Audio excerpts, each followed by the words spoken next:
This is our second live lecture. I'm sorry that Nafi has done a platform change and that has caused a lot of technical problems, but hopefully they will be resolved soon. So in this second lecture, it is my intention to cover section E of chapter 1. Chapter 1 should have been available to you before. Section E basically describes 4 fundamental flaws in modern statistics for which there is no solution. So that is basically the title of the chapter is Why We Need a New Approach. And basically it's this section which explains why there are big problems in modern statistics and how we can, it doesn't discuss how we can resolve them, but just explains what these problems are. And actually the course will be about resolving these problems.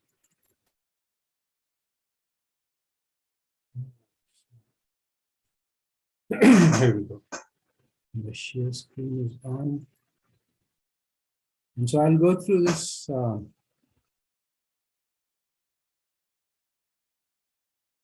slideshow.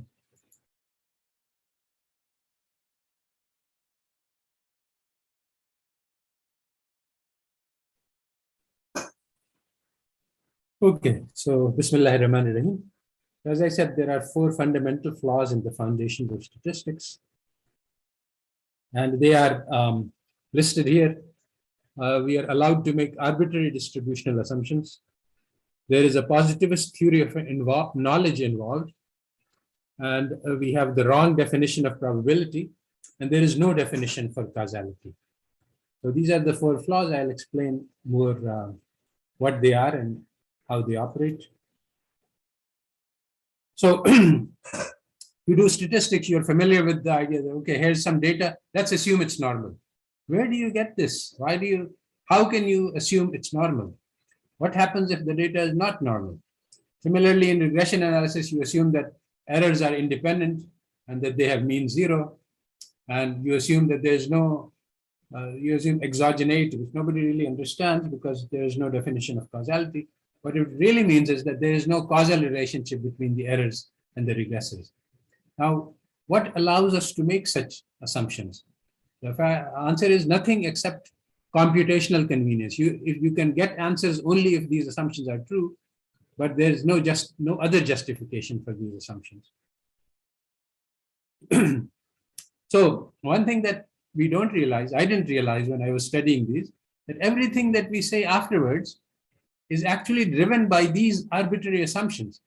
I used to think, and most students believe, that what we are saying comes from the data, but it doesn't come from the data. It comes from the assumptions. And by changing these assumptions, you can get whatever result you want from whatever data set you have. This is, so basically, the result that you want is coming from what you assume. And you can change the assumptions to get whatever result you want. Okay, so the second flaw is the positivist philosophy of knowledge. What does this mean? Well, basically, very roughly, we have been describing this whole process in detail. After the Europeans rejected Christianity and rejected God, they said we can't trust in the unseen, because God, angels, after that. So what we'll do is we'll restrict knowledge to what can be seen and touched. So here you have a picture of an iceberg. And the positivist philosophy of knowledge says that we can only look at the appearances. If something is hidden, then we cannot have knowledge about it, and we should not even try to get knowledge about this. So that's the positivist philosophy of knowledge. So what that means is that what is unobservable, you can't know.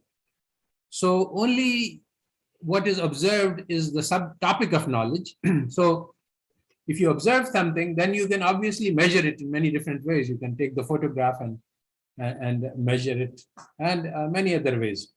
So that means that since we are only dealing with appearances, we're not dealing with underlying reality, you can always reduce everything to numbers. And then basically A statistical analysis starts with the data sets and ends with the data sets. You only talk about numbers. You never talk about the underlying reality.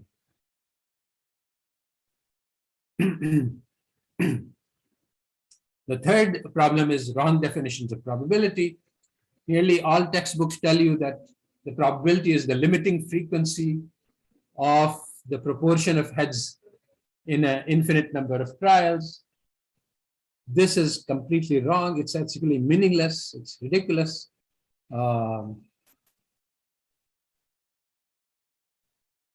The reason that positivism prevents you from reaching the natural definition is that the natural definition has to do with unobservables. When you flip a coin and you say the probability of heads is half, what you're saying is that it could have come up tails also. But this it could have come up tails is not observable. So this natural definition is not available to positivists. There is another problem that is sort of related, but not exactly the same, and that is determinism. Once you see the Europeans replaced religion with science, then they said, okay, Newton's laws are the basis of everything. And according to Newton's laws of physics, once the universe starts, every particle will follow a deterministic course to the end of time. So there is no freedom. If there's no freedom, then there's no chance. There's no real probability. So you can't define probability. So something else could not have happened because there's only one thing that can happen, and that is already determined. And the fourth problem is that there is no definition of causality available. So here is basically the data cannot differentiate between correlation and causation because data can only show correlation. See, if you think of the positivist philosophy, the appearances of causation are only in correlation. You can't really see. Causation is a hidden, deep, underlying concept. It cannot be observed except through correlations. So, for example, there's a very strong correlation between ice cream sales and shark attacks. But of course, these two things have nothing to do with each other. But that's the only thing you can observe. So the point is that actually when you have a sunny day on the beach, then you have lots of ice cream sales, and also you have lots of people. So you have the increased probability of shark attacks. But this thing we can understand only because we know about the real world. We know about summer, we know about beaches, we know about sharks. Without this underlying knowledge, if you just had two sequences of numbers, which are highly correlated, there's just nothing you can do. No kind of data analysis which will tell you the difference between this data set and some other data set where there is general correlation. So basically, you have to go underneath the numbers to the real world if you want to learn about causation. So what are the contributions of this textbook or course? We will handle all of four of these problems. So we have the realist philosophy of knowledge. Now, the realist, unlike the positivists who say that knowledge is only of appearances, the realist philosophy says that real knowledge is only of the unobservables, exactly what is ruled out by positivism. So what about the appearances, what we can see? What we can see is only a clue to the unseen.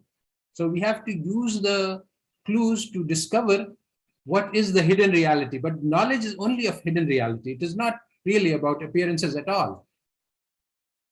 So this means that data analysis can never end with numbers.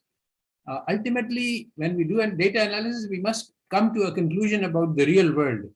And the data is never enough. It never provides sufficient information. You have to go beyond the data to the real world context. So these things are all very different from the standard approach. So one of the implications of this real statistics is that there is no universally applicable methods of data analysis because each data analysis is specific to the real world context. So every real world situation, exactly the same set of data, same set of numbers will be analyzed differently if it is coming from Australia, and if it is coming from China, if it is coming from Africa. The data analysis will not be the same, because we will shift it according to the real world context. So what that means is that real statistics is difficult to learn, because there's no one pattern that you have, no one technique that will apply everywhere. So there's only one method, which is the apprentice method, case by case. We take a data set and we take a real world situation and we study it, and then you learn something. And then you take another real world situation. And after you do a lot of these studies, you begin to get some understanding of how data analysis should be done.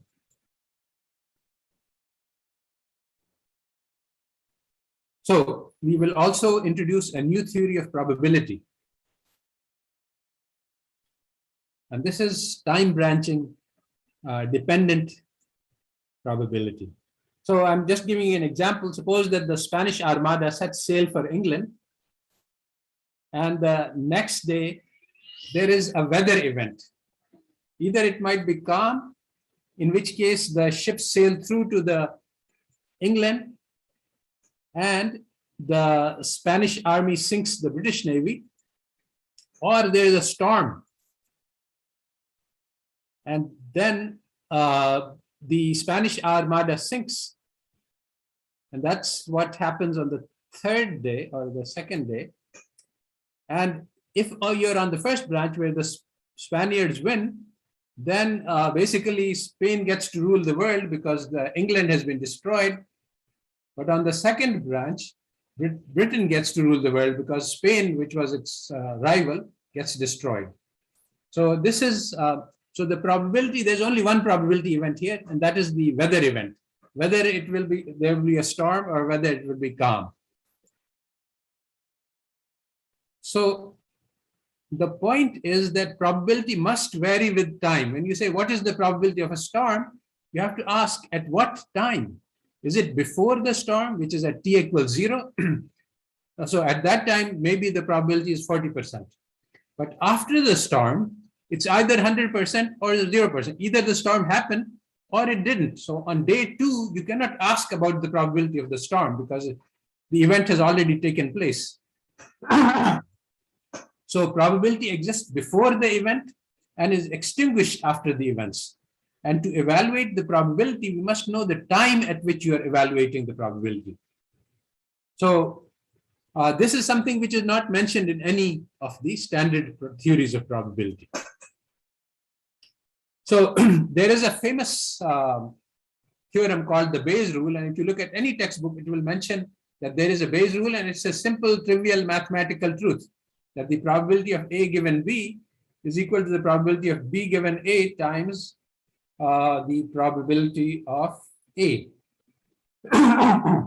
So actually this thing is false. This is true only if the two events are taking place at exactly the same time, in which case you can reverse A and B. But if the events are sequential in time, then you can talk about the probability of future given the past.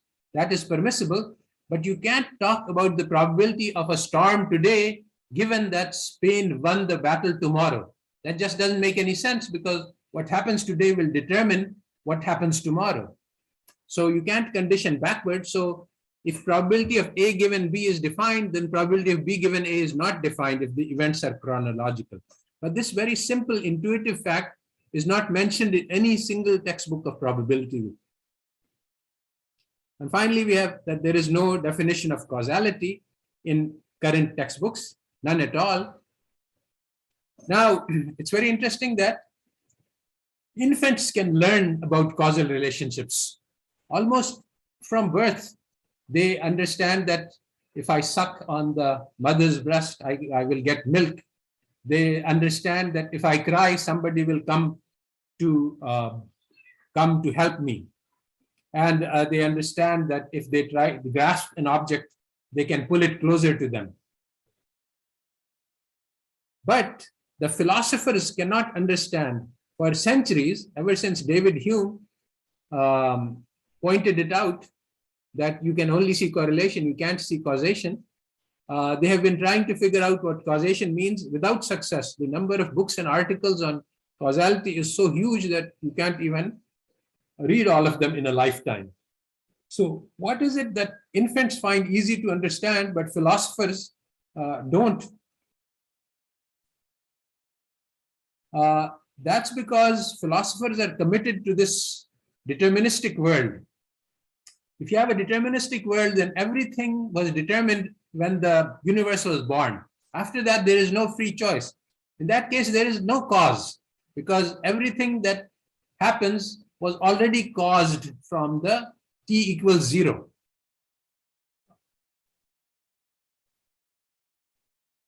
So the initial conditions determine everything will happen, and basically everything altogether determines in the past, determines everything together in the future, and there is no individual cause that I will pick something and that my choice will make a difference.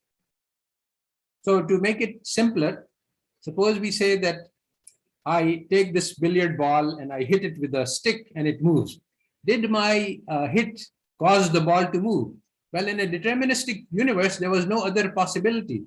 I must hit the ball and it must move. But the real meaning of causality is that if I had not hit the ball, it would not have moved. This is what's called a counterfactual. So the counterfactual could not have happened, and in positivist philosophy, even if it's possible for it to happen, we can never know about what did not happen. So in either case, there is no possibility of determining causality. Now, the thing is that the babies understand that I can choose to do something and I can choose not to do it. I can cry and call the mother, or I can refuse to cry and not call the mother. Or if I touch this ball and hit it, it will move. If I don't touch, it will not move. So babies learn both sides, that what happens if I do and what happens if I do not do. And that is how they learn the counterfactual.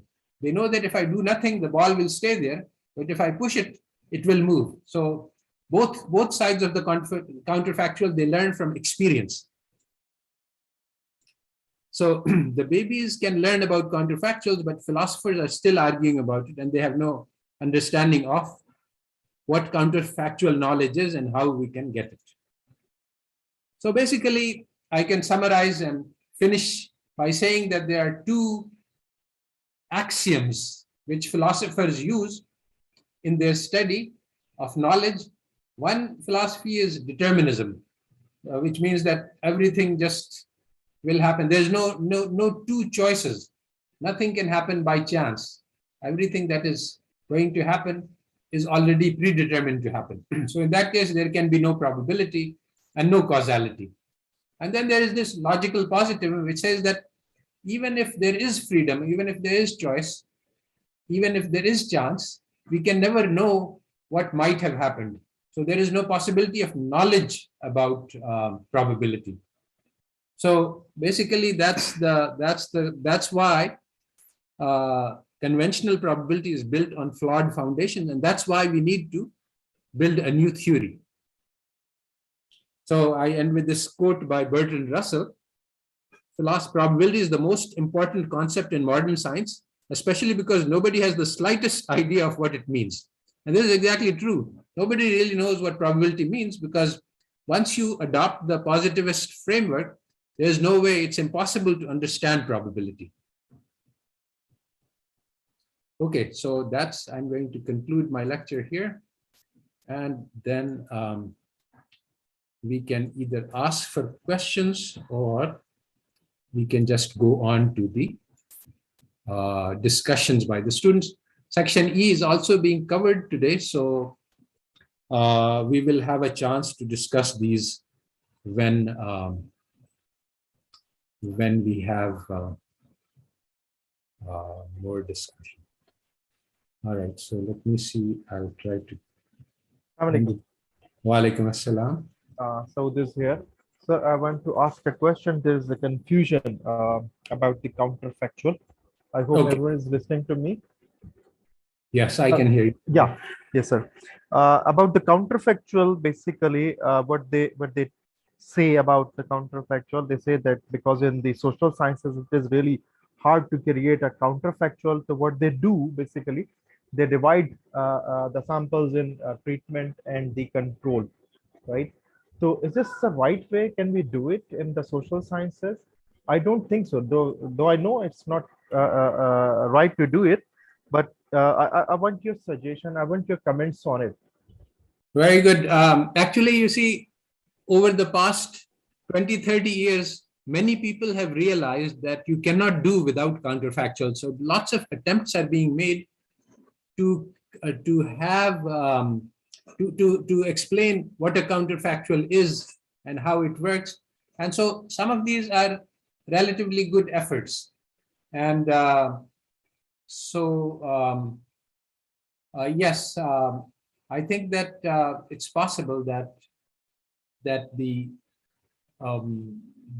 new methods being used might have utility. It depends on the context, actually. There is no, as I said, there is no universal method. This is how you do counterfactuals. In every different real world situation, the counterfactuals are different, and the way to handle them will be different. Okay.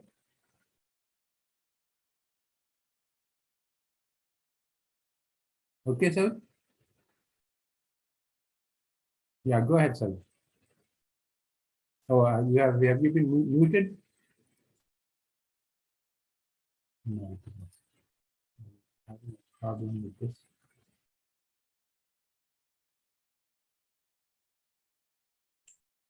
Somebody has muted you. I'm trying to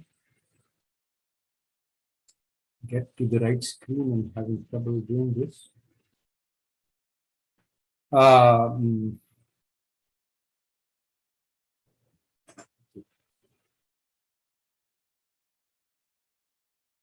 Yusuf, can you unmute Saud?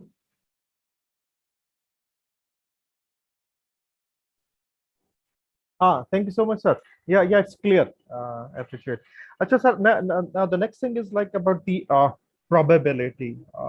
Usually, what we teach basically the basic theory of probability, and we say that the sample space is already known to us, and they call it the theoretical sample space. And we know when you roll a dice, so we already know the probability of coming like one or the odd number or the even number is already given there. There's no point of t is equals to 0 in it. So we need a more your deliberation on the new concept of probability, because I Yes. want to know it, because I have some idea about it, because I'm your student. So I just want to make it like clear to my students, my new students, so how we can go through it. This is I need your more comments on it, more elaboration from you. Oh, well, actually, that is, Yani, that we're going to study in much greater depth and detail. This is just an introduction, and this is just to explain why we need to think about probability from scratch, from zero. The current method by which we study probability is wrong because simply it doesn't take into account the influence of time. How, what, at what time do we have the sample space, and what happens after the experiment is done? So all of this is not part of conventional theory. And so we need to build the theory again from scratch. Right?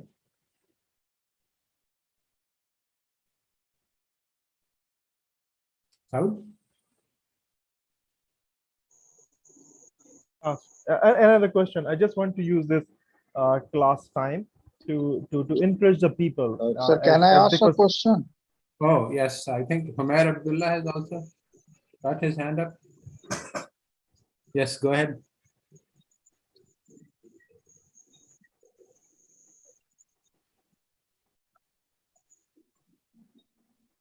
Can you? Yes, sir. I just wanted to ask a question. as you have said that uh, mm, uh, uh, the Your voice is breaking up.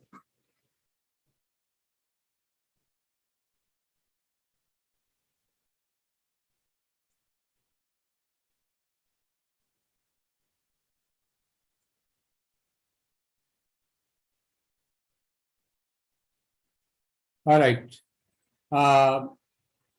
Saud, I think you can take over and present your group discussion of the questions. You can put your question in the chat box and we will look at it, Umair, since your voice was not coming out.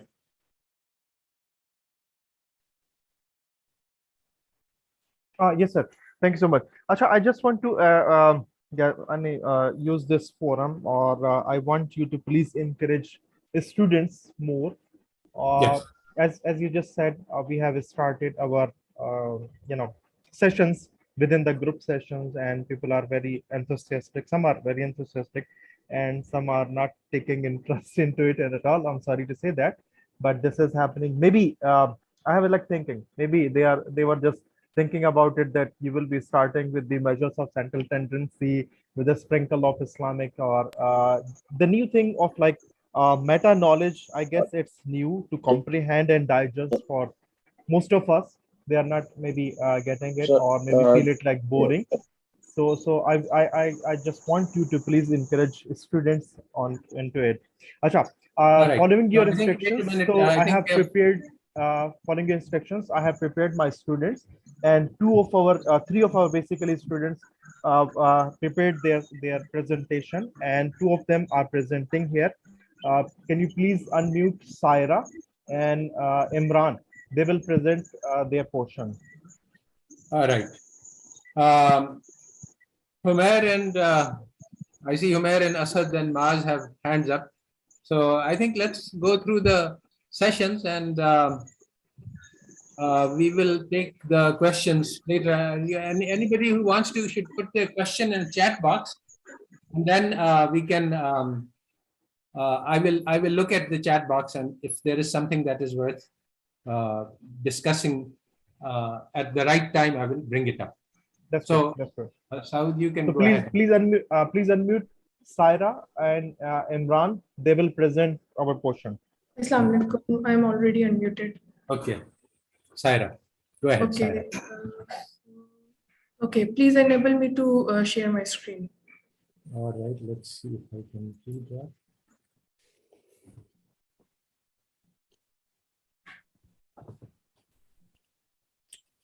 I don't have this capability. I have to ask Yusuf Riaz. Yes, sir. I have made her the co-host. Now she can share the screen. Okay.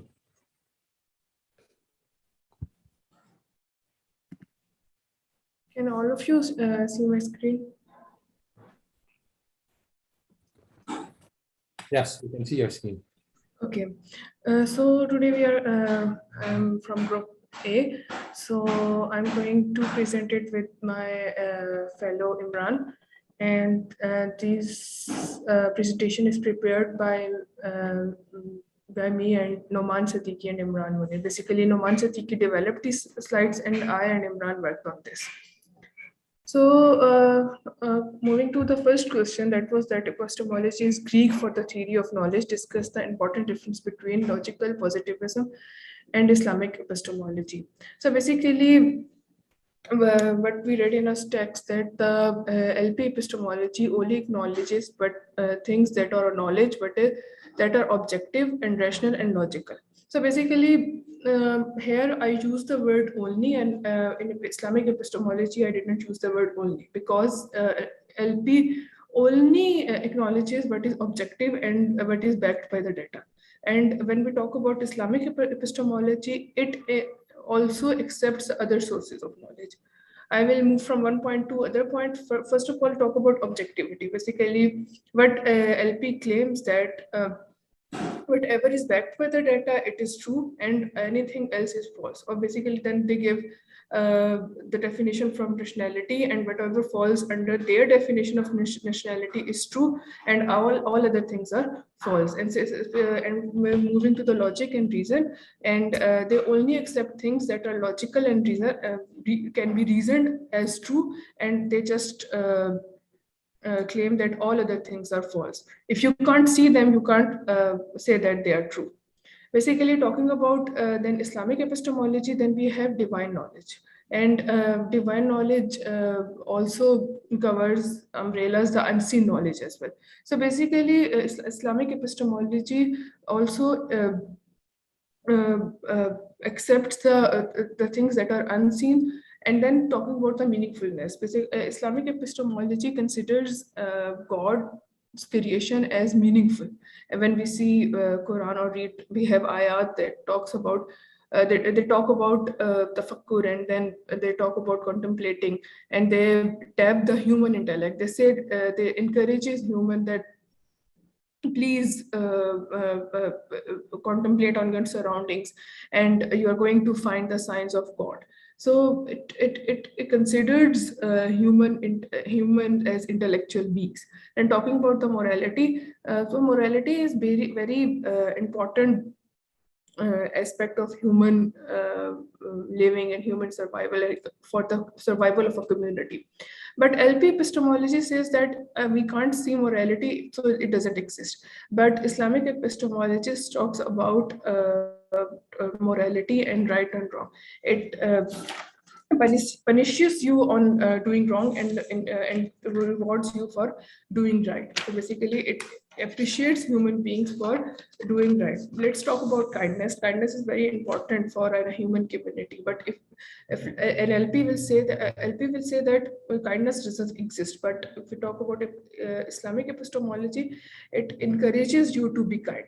And the other things, unlike LP epistemology, Islamic epistemologists welcomes other sources of knowledge. It doesn't shut its doors to for the other sources of knowledge. And it's just good enough. If anyone have any question from this part, please do ask. No, this is fine.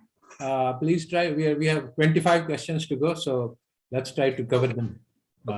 So basically the next question was a statement, and as you asked Dr. Saab, that if this could be proven as meaningless from the LP epistemology. So basically this particular, if we talk about the nature of this sentence, it is wrong to kill innocent. It is coming from the source of knowledge, that is morality. So LP doesn't acknowledges this source of knowledge, morality, that morality as a source, valid source of knowledge. So it rejects all the metaphysical statements.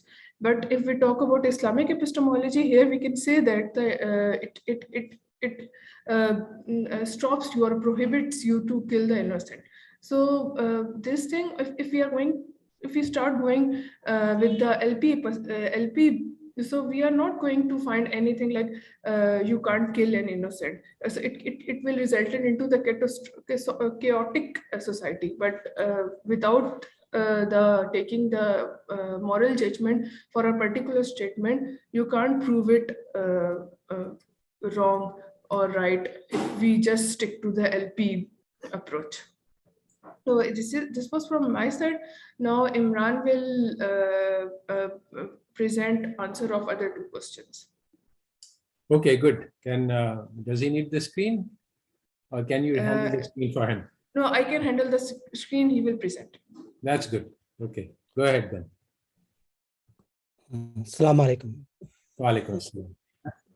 Yeah, if you go to next screen.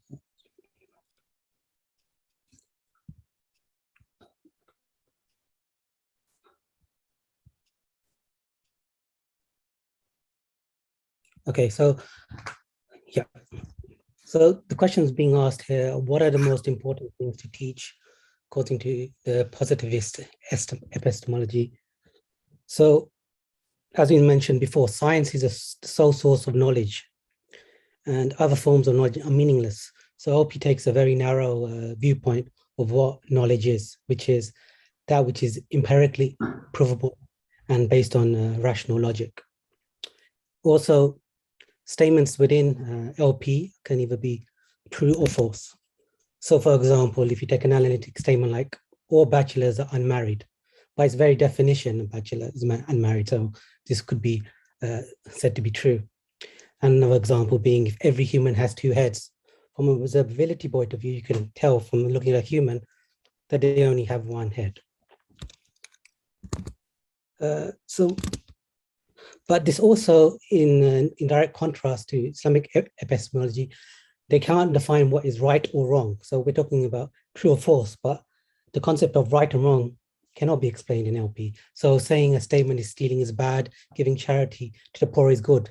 Statements like this are off limits to the advocates of LP. You cannot say, I know that stealing is wrong because my conscience tells me so. It can't be proven empirically or by any experimentation.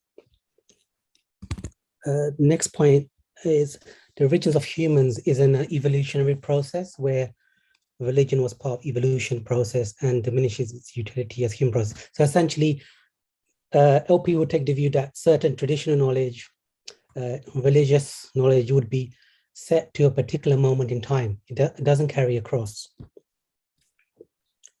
In regards to the importance to teach Islamic epistemology, so as been mentioned before, the knowledge of Islam, so essentially to give purpose to our existence. So here, in Islam, the most important knowledge we have is that it gives us importance to our purpose.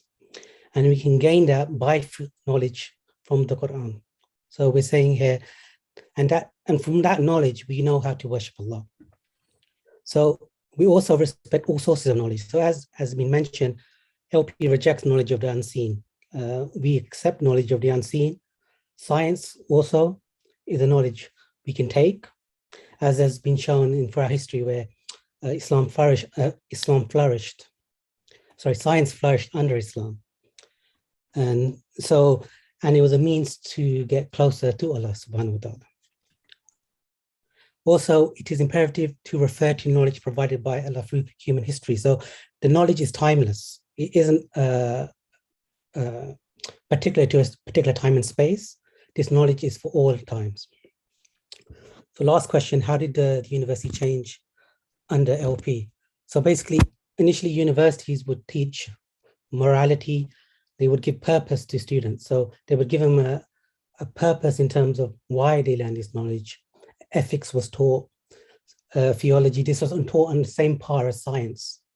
So with the emergence of LP, this influenced the universities, and essentially anything value-laden was no longer seen as being factual knowledge. So factual knowledge took over this. Science and material knowledge was seen as being the only de facto knowledge. And you can see that in like modern universities where students who graduate now, they tend to go into fields where it's career-based, money-based. It's not for the benefit of humanity. Could you go to the next slide, please? So this question is dealing with, so to become scholars, seekers of knowledge, you must start to think about how knowledge is shaped. This can be called meta-thinking or thinking about thinking. Explain the historical factors which led to the philosophy of logical positivism, and explain how this historical background and context help us understand the philosophy better. So the first point raised is loss of faith led to the decline of the church's influence, and the first point being corruption. So the start of the corrupt behavior through successive popes in the 16th century, this is where it initially began. This would eventually lead to an uprising against the church and the emergence of Protestant sects. So for a while you had bloody wars, which would then lead to like a disenchantment and disillusionment among the people.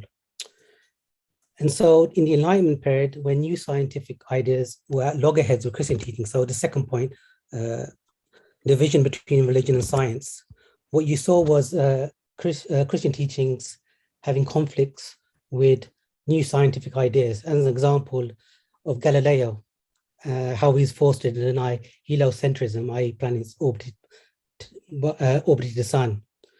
there was now a direct conflict between those teachings and these new teachings. So again, this led to a rejection, more of a rejection of religion. So eventually science would claim the upper position in society. So what would happen after this, secular thinkers rejected the teachings of religion completely, and they sought to create a new way to understand the world without any reference to God. So this was a major implication. The major implication of this is they had to reject all knowledge from before, right? So they had no moral foundation to work upon. They had rejected religion, so they needed to come up with new ideas and new ways to govern society. So in regards to how knowing about its history gives us a better context. So this helps us to understand the philosophy, as they were unable to build a moral foundation by rejecting religion. This led them to other extremes, to only see science as the only knowable fact. And questions such as the purpose of life could not be answered from science. So they would need to devise new methods to answer fundamental questions, something which they struggled to do. That's it from my side. Sure. Okay, thank you. Let's go to the next group. Maaz and Naveed.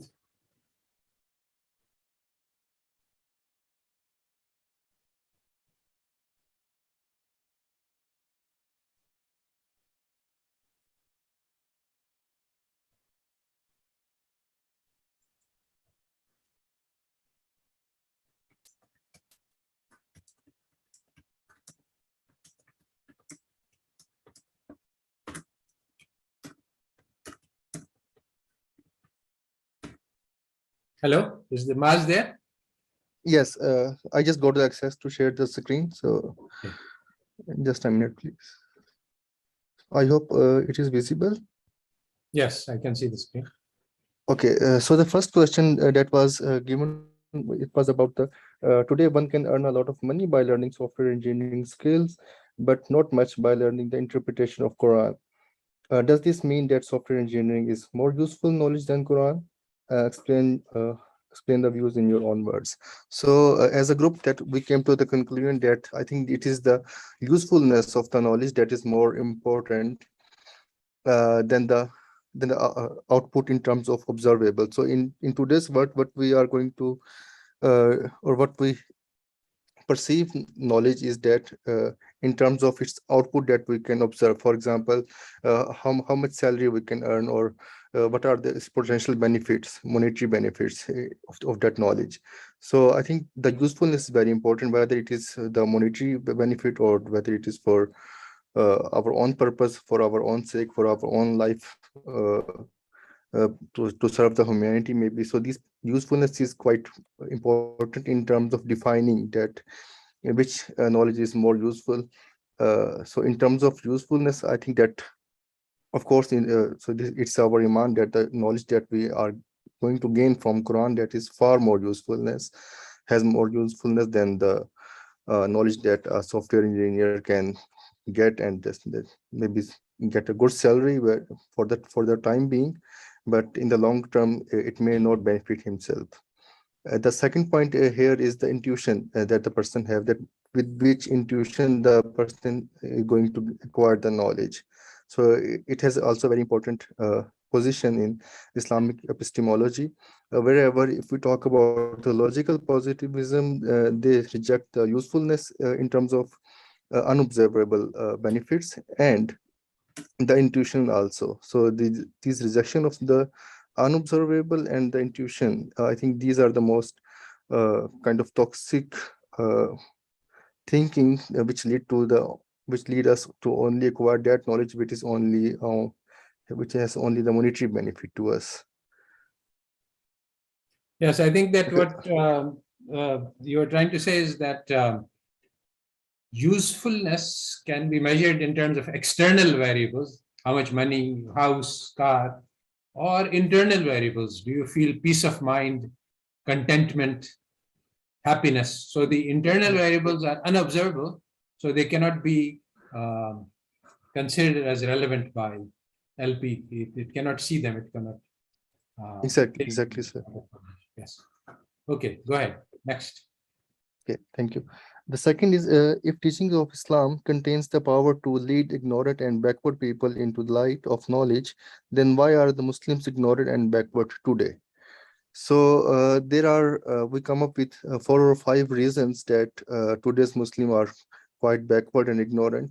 So first of these reasons is the acceptance of Western knowledge, Western education, and all of the knowledge that we are gaining from them, that they are the only source of the knowledge. They have supremacy in creating or in doing innovation in the knowledge. So we are just the acceptor, not the innovators. So this is one of the reason that we are just ignorant. We just take it as it is, and we don't think that whether it is beneficial for us or not, or we can, in the simple words, we are just copying it. And the other reason is the fragmentation between Islamic knowledge and all other sources of knowledge. For example, here I mean to say here is that the Islamic knowledge that we acquire today, or most of the Muslim acquire today, it is for their, they think that it is for their akhirah only, or the life hereafter. This knowledge, is Islamic knowledge, is not going to benefit them in this world. So this so maybe they think that they are not, this knowledge is just benefit, or the benefits should be in terms of monetary benefit, in terms of observable benefits. So here that point again comes in, that the benefits are basically leading to acquired knowledge, and this fragmentation, this bifurcation of knowledge is again quite toxic for Muslims. The third is the discontinuity or disconnectivity in deeds, that we do our deeds related to intent, like namaz, etc., with the intention that it is going to help us in the life hereafter. But for this world, for this life, we only have to do those jobs with which we can get the monetary benefit. Again, to follow these, we are again going to copy the Western way of doing living life. And the fourth reason is the loss of socioeconomic systems that we had during the early rise of time. So because all the systems that we have now is, again, it is the Western system. So we need to just come up with our own system, with our own Islamic epistemology. The last reason is the lack of independent critical interpretation of Islamic teachings. So Islamic teachings have been interpreted in a far more, we can say, open view, with the open view it was than it is now, because Muslim mind is now becoming quite, we can say, quite hard, or but we can say that it is not accepting the change, or we are not accepting the views of others. So this is the thing that we have to consider for acceptance of new Islamic system. So if you want to add something to it, please. I think that there is too many things. There's one basic thing, is that we have stopped looking to the Quran for guidance, and we are looking to the West for guidance. And this is the source of our ignorance and backwardness today. And the reason for this is because a Western education makes us dependent on the West for thinking. Anyway, these are all good points, but I think the root cause is that we are looking to West for guidance instead of the Quran. But let's go on to the next. Yeah, sure. So the third question is, explain why the problems Muslims face today are similar to those faced by Muslims in the times of Mu'tazila. So the problems that were faced during the times of Mu'tazila, it was like the Greek philosophy was just accepted by the whole world. So the Mu'tazila during that time, the Muslims also accept that philosophy as it is, and they think that it is the only philosophy. If we follow that, we are going to be more innovative, or it is going to help out in their lives as compared to the Muslim philosophy, or they are not going to innovate within the Muslim teachings or Muslim knowledge. So today the situation of the Muslims are just similar. We have accepted the Western knowledge as it is, Western philosophies as it is.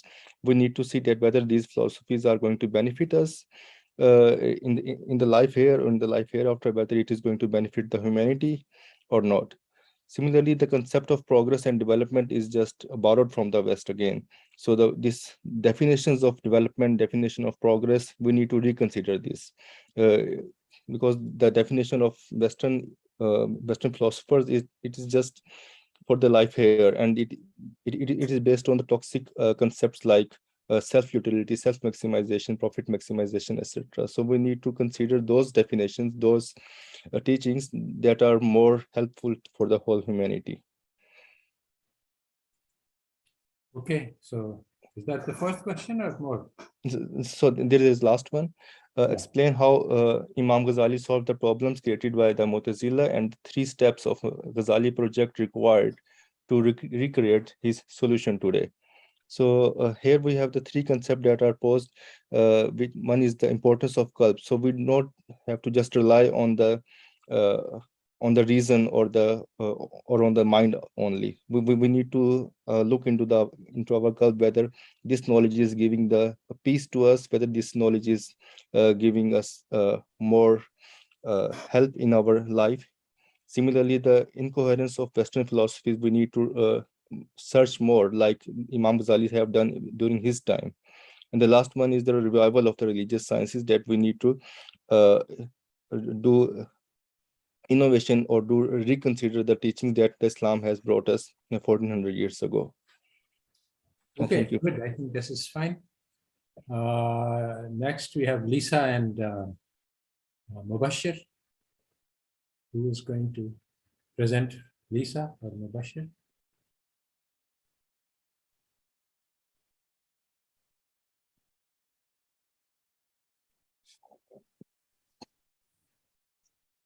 Bismillahirrahmanirrahim. Assalamualaikum. Walaikum salam. Okay, thank you, sir. Actually, this was the result of the discussion of the 6 members this morning of our group. So for today, I will share our discussion on the first regarding to the elements of the message of the final message of God that given to mankind in the form of Quran and Sunnah. Some elements that we think important is regarding to the clarity of the purpose of life, which change the mindset and the behavior of the Sahaba, and this give consequences to the priority of life, and to enable them to have the hereafter and area oriented. So this is the most important things that we identify regarding to the elements of the message. Yes, very good. I think these are good points, and there are many others like this. And the point that I want to bring out from this is that your education, which we all receive, does not do any of this. It just teaches you physics.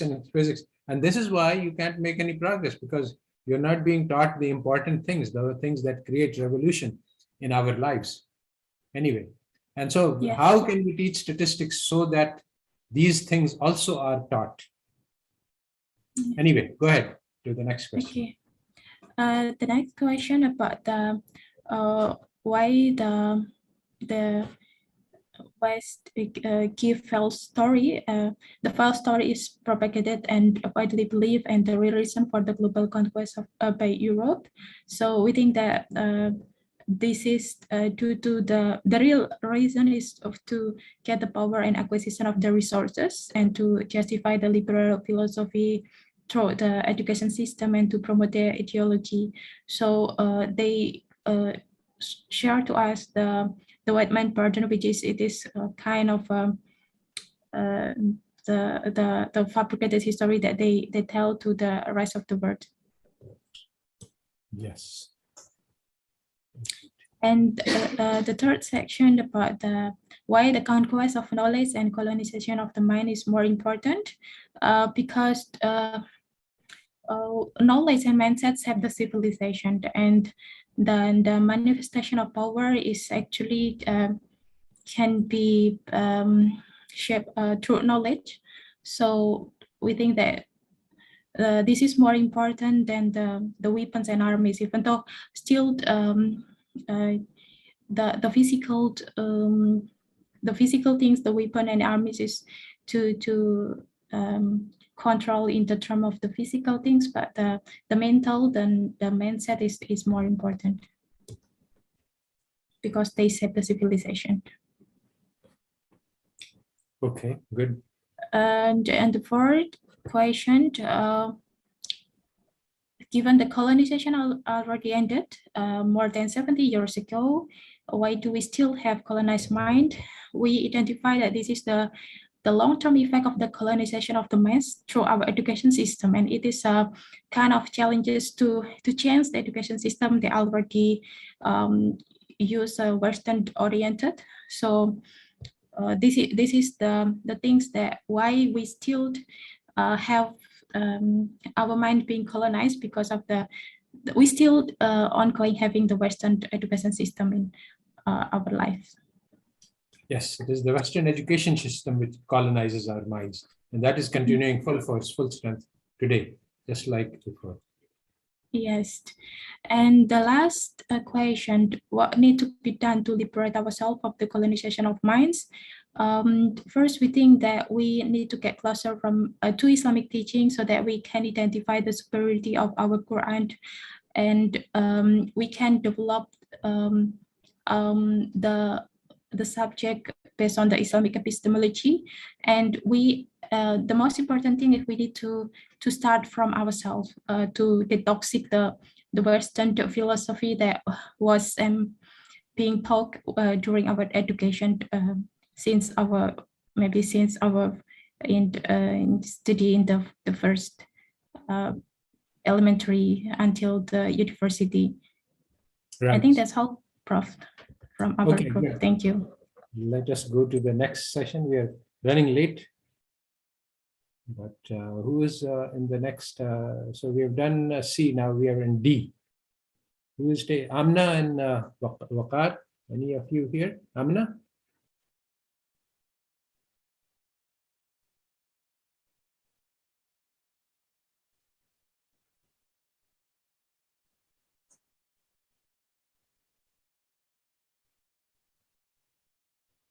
Where is Amina or Waqar? Assalamu alaikum, sir. Walaikum assalam. Sir, Nurgul will present answers. Nurgul, Sivansh, yes. Okay, Nurgul, can you unmute and present?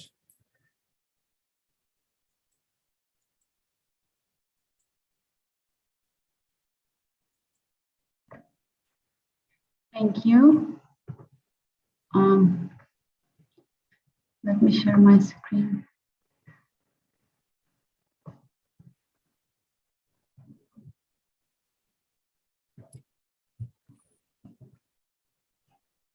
First question, explain the distinction between useful and useless knowledge in Islamic epistemology. Evaluate whether the Western education you have received has provided you with useful knowledge. Provide some discussion of how this impacts on your life personally. What kind of education could have provided you with better guidance about your important life decisions? So whether knowledge is useful or not depends on if it serves to our aim in this life. We as caliphs of God are in this world to earn endless afterlife. Thus, useful knowledge is the one that provides us the knowledge of how to live this life to reach this aim. If it doesn't provide us how to live this life to reach this aim, it's not useful. Very good. Second question, explain why the use of the term science in social science is deceptive. It makes claims about the nature of knowledge provided by the social sciences, which are false. Science as a word is made us believe that it is objective. For the part of science that is observable, this can be true. However, for social sciences in which everything can change, depending on the points you look or observe things, it's not true. A universal knowledge regarding social sciences can only be obtained through the knowledge provided by God, the creator of this universe. Yes, good. It is widely believed that statistical analysis of data, third question, it is widely believed that statistical analysis of data, just like mathematical calculation, is objective and value neutral. It has no connection with morality. Explain why this idea is wrong. And the pioneer of modern statistics, Sir Ronald Fisher, as a professor of eugenics, has the ideology that whites are superior to other colors. An analysis of covariance was explored to differentiate the impact of genes from environmental factors regarding human beings. Hence, the fundamentals of statistics were based on the wrong ideologies. And the last question. According to Hadith, the value of all actions lies in the intentions. What are the intentions we should make for our study of statistics or for other subjects, which will turn our search for knowledge into an act of worship? Knowledge has been praised of many times in Quran and Hadith. We should obtain knowledge with the aim of performing our religious or worldly duties in the best way, as we use knowledge to live our lives in the direction that God asks from us. If we use knowledge to reach this path and to remain on this path, then this knowledge turns into an act of worship. Yes. And any questions about this? All right, let's go on to the last group. Yeah, section E. Right, who's presenting for section E? Asad Khan, yes. Asad Khan is also in Turkey.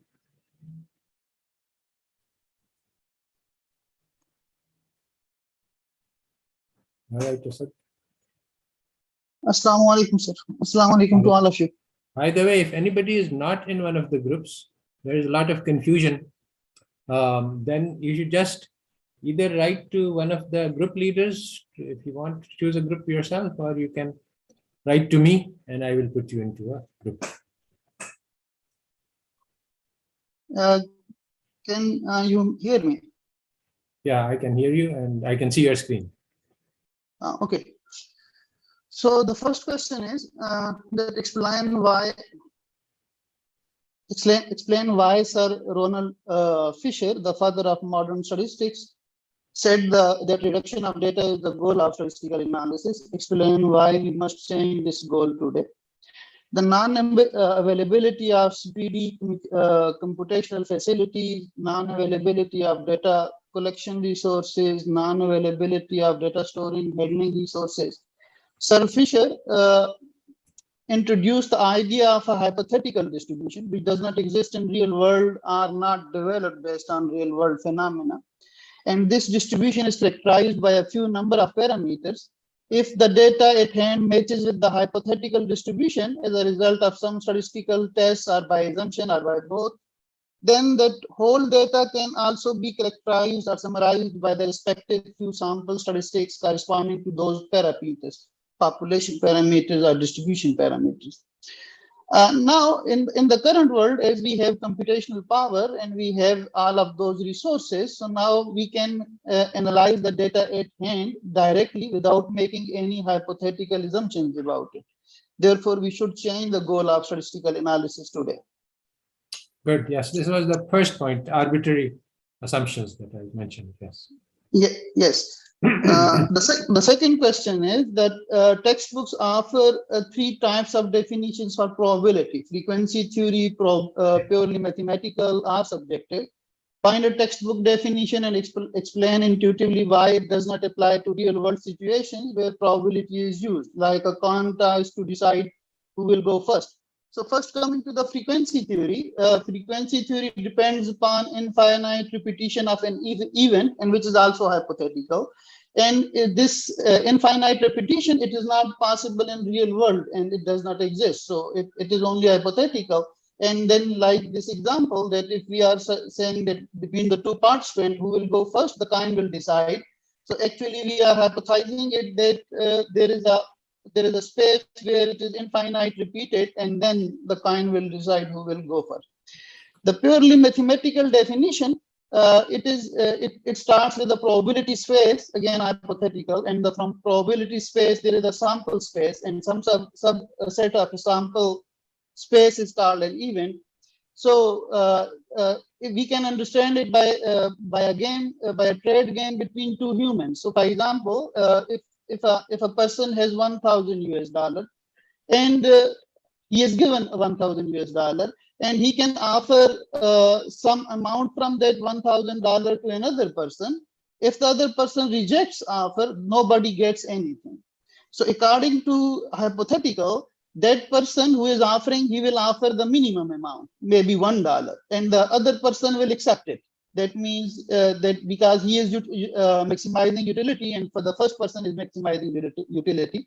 But when you go to the real world, irrespective of the space, irrespective of the location, and irrespective of the religion or race, you will find that the humans will not do it like this. They will not offer only $1 out of $1,000. They will be trying to justify their distribution, and that is hidden, which is not measured there.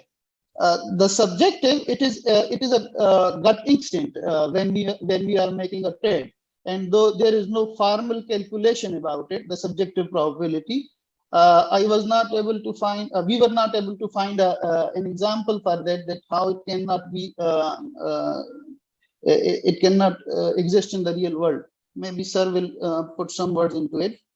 The next question is, suppose we collect data on employee salaries at a large company and find that average earnings of men are much higher than those of women. On nominal grounds, purely looking at numbers, this seems like a clear-cut case of discrimination. Explain two different underlying world scenarios where these numbers have very different meanings. This shows that statistical analysis cannot be confined to numbers alone.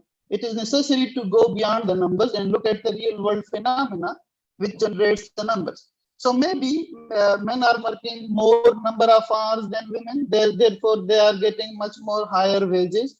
Maybe men are much qualified as compared to women in that sample, in that company, therefore they are getting much higher wages. Maybe the company is much more men intensive as it is dealing or handling men intensive business or type of work. Maybe men are more experienced than women, and actually, Okay, whenever this is more than two, and the point is not to explain or to justify discrimination against women. The point is just that the numbers don't tell the story, and you have to spend shoe leather in order to find out the true story. The last one researcher gathers data on shoe sizes and reading skills and finds a strong correlation between the two. He deduces that larger feet somehow lead to improved reading abilities. Someone who has taken real statistics must ask, where do these numbers come from? Who were the people who were surveyed? Show that different inferences would result from a population of elementary school students versus a population of college students. Again, here age may be a hidden factor. Maybe there are so many others. So in elementary school, the shoe size will increase rapidly as compared to college, and same with the reading skills. Both of these variables are related to age. So one may find a very strong positive relationship, but it will be a spurious one. And in the college, the shoe size will not increase rapidly as compared to elementary school, and same with reading skill, as most of students have already attained an optimum reading skill in their school. So either one may find no relationship between them or a weak relationship. So that's right. This is the point is that you cannot do data analysis without understanding where the numbers come from. And actually in technical statistics, you are taught the opposite, that you don't need to know about the real world. You only need to know look at the numbers. All right, so I think we have covered all the groups, and now we can open the floor to questions from anybody. We still have a few minutes, 15 minutes before 7:30. So normally this lecture would be 6 to 7:30. So any questions on anything about the course or about the technical details or about the material? No. Okay, so any questions? Okay, we have some raised hands here. Let's see, how do I get to that? Assalamu alaikum, Doctor. This is Noman Siddiqui. Okay, Noman Siddiqui. Actually, my question is about about the Google form you had shared earlier, and we had given our responses to it. So the last question of that form was about if you have any confusion or anything clarity that you want to understand. So just want to ask, will you be or anyone will be giving us some answers about those questions in the form? Oh, the Google Forms, that is the quiz. Yes, I will provide feedback on all of those questions, inshallah. Okay, okay, great, great. Thank you so much.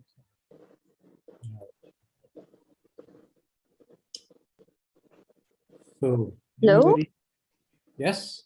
Hi, I have one quick question. Like we are talking about like maybe the correlation between the modern stats and versus like Islamic thing. But before going to the like a correlation, how many of us, whoever is Muslim, I mean, we can find the correlation when you are truly, I would say like you are chosen Muslim, right? If you're just Muslim by birth, not by choice, then there is no point of finding a correlation kind of thing, right? When you do say, you say A, but you do B in real world. So I don't understand like why we are going there unless asking a questions, are we really by birth or by choice?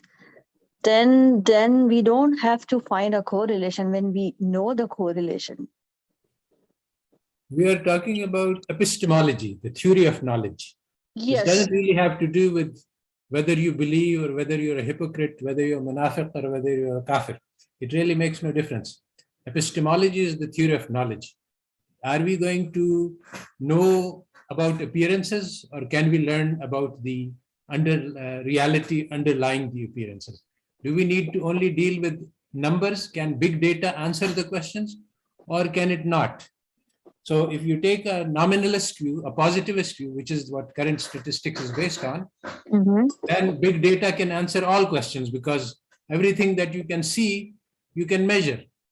But if you take the realist view, the Islamic epistemology, then the reality is hidden and the numbers cannot capture it. And knowledge is about the hidden reality. So big data cannot answer the questions. So this has nothing to do with whether you believe or you don't believe, or whether you are a hypocrite or whether you are acting piously.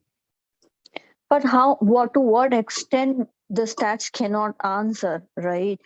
So, I mean, there is a line where we can say, okay, to this extent, the modern thing can tell me the answer, but after that, the knowledge is hidden, where any religion can probably answer. A lot of things that we are discussing doesn't have to do with religion as such. It has to do with the rejection of religion in the West, which took place after their bad experiences with Christianity. And with this rejection of religion, they rejected morality, they rejected testimony of the heart, they rejected guesswork, they rejected the internal psyche of human beings as the basis of knowledge. They developed behavioral psychology, that only what we can see is the actions of human beings and not their hidden intentions. So it's like we are more like robotic people instead of a real one, because we are only relying on numbers or the facts we can see. Exactly. This is, if you have studied economics, you know that every human being is treated as a robot whose behavior is subject to mathematical law. So that is what the positivist theory creates, where every human being is treated like a robot.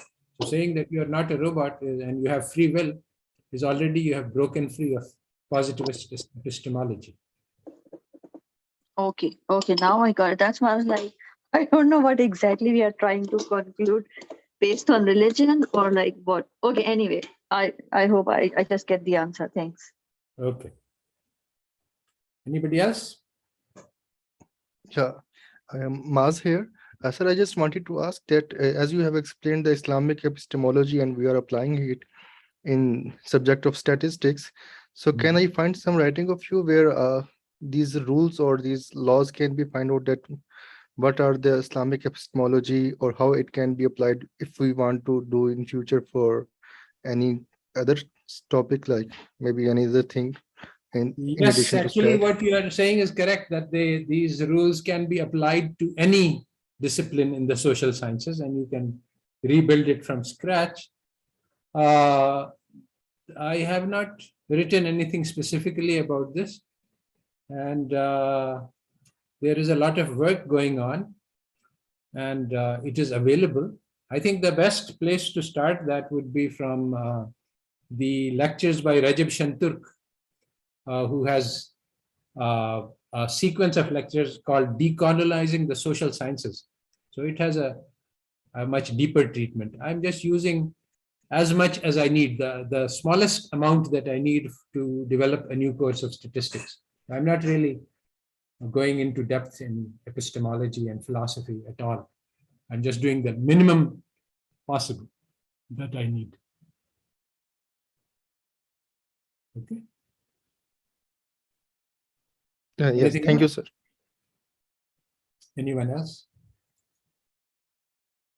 All right, I think that I don't see any raised hands now. Yes, sir. I have a question regarding the the probability theory, sir. You have explained. In that, can you recommend us some book or some material, or if you have some earlier presentation or any other work which I have can one give or us two some quotes, more? but this probability theory is unknown to anybody else. Nobody else has written anything about it. We are going to develop it for the first time in this course. There is actually some work, but it's very obscure and very difficult to read, and just one or two articles. So we are going to learn about it in this course, but it doesn't exist. Okay. All right. Okay, then. I think we can. Assalamu alaikum, sir. Walaikum assalam. Sir, I'm Rafi. I have a question. Oh, yes. When we generally in empirical research, when we see some results which are counterintuitive, then people are inclined to explain that. They explain why this is counterintuitive. So Yes. does it mean that we have already been distancing ourselves from logical positivism towards some alternative approaches? Actually, you see, this is the problem, very serious problem, that what is being done and what actually happens and how you describe it is two different things. So when you write a research article in economics, you have an intuition, you have an idea about what you want to prove, and then you build a model to prove it. You have a theory and you find the data and you run regressions until you prove that theory. And this is well known. So you can change the model, you can put things in and take things out because you're completely flexible. And similarly for the data, you can put in variables and take out variables. So basically what you're doing is arguing to a foregone conclusion. You have already decided the question, but the way you write it, it seems as if you're doing research, you're starting out with open mind, and then you are constructing a model, and the model is actually telling you something, when in fact this is not true. The model is not telling you anything. You already knew what the model is going to tell you, and you built the model in order to prove what you wanted to prove. So because of this deception, it's hard to understand what is actually going on. Thanks, sir. All right, so I think that we are now approaching 7:30, and if there are no more questions, then we can conclude this session. Subhana rabbika rabbil izzati amma yasifun wa salamun al mursaleen alhamdulillahi rabbil alamin. So see you in 3 weeks, inshallah.